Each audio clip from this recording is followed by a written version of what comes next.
Buenos días. ¿Cuáles son las señales de una iglesia viva?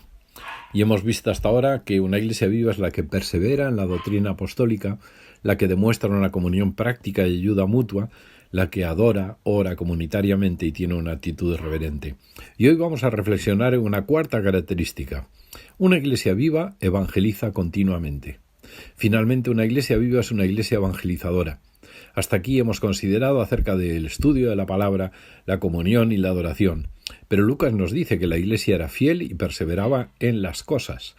Esos eran los hechos característicos de la iglesia, llena del Espíritu Santo desde el día de Pentecostés, que aprendían de los apóstoles, se ayudaban unos a los otros y adoraban a Dios.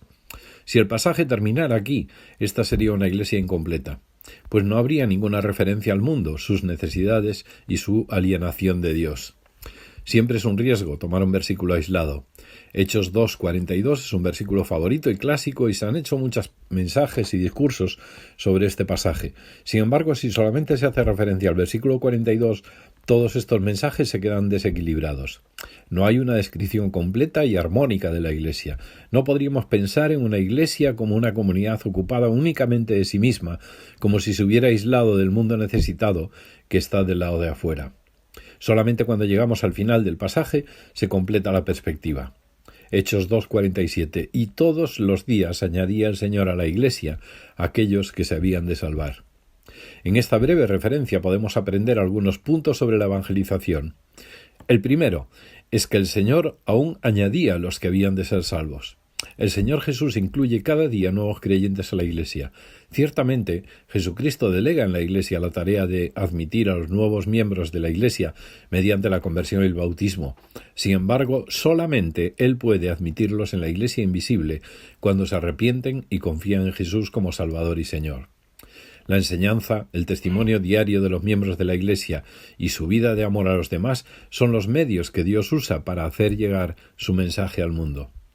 Sin embargo, quien salva e incorpora nuevos miembros a su iglesia es Jesucristo. Vivimos en una época que confía muchísimo en el activismo y en la tecnología. A buen seguro hay que hacer uso de toda tecnología que el Señor nos ha dado.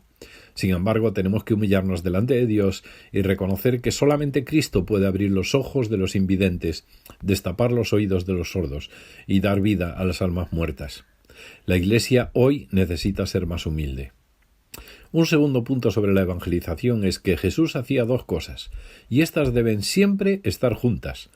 Añadía cada día a la iglesia los que iban a ser salvos. Quiere decir, no los añadía sin que sean salvos, ni los salvaba sin añadirlos a la iglesia. Salvación y pertenencia a la iglesia son dos cosas que van juntas. En tercer lugar, Jesús hacía esto cada día. El Señor hacía crecer día a día la comunidad. La evangelización no es un asunto ocasional, debe ser algo continuo. Cuando la Iglesia está llena del Espíritu Santo, se abre al mundo necesitado de Dios, y entonces las personas pueden ser añadidas cada día a la Iglesia. Existen congregaciones que no han tenido un nuevo convertido en los últimos 10 años, y si llegaran a tener uno, no sabrían lo que hacer con él. Tan extraordinario es este fenómeno. Cultivemos la expectativa de que el Señor añada diariamente nuevos miembros a la Iglesia. Las 4 señales de la Iglesia que vemos en la Iglesia primitiva, todas tienen que ver con nuestras relaciones. El primero que se menciona es la relación con los apóstoles. Los cristianos se dedicaban a recibir y conservar las enseñanzas de los apóstoles. También estaban relacionados entre sí, perseveraban en la comunión, se amaban unos a los otros, se cuidaban mutuamente. Ciertamente se relacionaban con Dios, le adoraban en el templo y en las casas, formal e informalmente, con alegría y con reverencia. Y finalmente los primeros cristianos estaban relacionados con el mundo fuera de la Iglesia.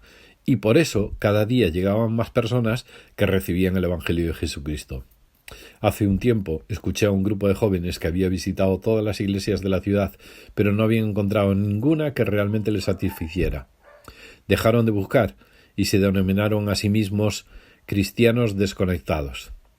Cuando pregunté lo que habían estado buscando y qué entendían que debería ser la iglesia, mencionaron 4 puntos.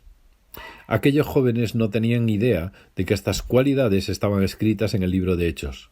Dijeron que estaban buscando una iglesia que tuviera predicación bíblica, donde la palabra fuera expuesta y que tuviera aplicación práctica. En segundo lugar, buscaban una iglesia que tuviera comunión real, donde los miembros se cuidaban mutuamente y se apoyaban.